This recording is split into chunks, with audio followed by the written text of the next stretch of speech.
Chapter 22. Inside the Ice Palace. When Kenny and Sarah re-entered Nubaganda, they were still hiding behind the door when they heard the warning bells ringing inside the palace. Everyone went into a panic. Guards were running from one place to another. Kenny slipped out of the door and into the shadows. He could see the giant palace towering above him. The walls and roofs were ice, but the supports were made out of stone. He looked around, trying to think of where they might have taken Lily. He crept close enough to the ledge so that he could see the battle below. He slunk back to where Sarah and the birds were. "What's happening?" Sarah asked. "I think the Yuppies are attacking," he said excitedly. "But I couldn't see where they're keeping Lily." "We have to go and look while they're distracted," Sarah replied. They stood up and crept through the door into the shadows. 2 guards ran by, and Sarah and Kenny quickly hid behind one of the altars. They hadn't been seen. They turned the corner and down a narrow passage. The 2 birds followed them. Kenny stopped and was silent. He held his breath. They were in the wolf kennels. There was a giant light brown wolf in front of them, laying on the floor with its eyes shut. "What is it?" Sarah asked, not able to see why Kenny had stopped. As she stepped around Kenny, she saw the wolf. She opened her mouth and her eyes went wide in horror. The wolf stirred. Kenny and Sarah took a step back, being as quiet as they could. The 2 birds landed on a metal lantern. As they landed, they knocked it ever so gently. It swung and creaked.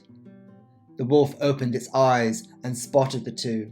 It leapt to its feet with a snarl, but was kept back by a chain holding the collar around its neck. "What are you 2 doing here?"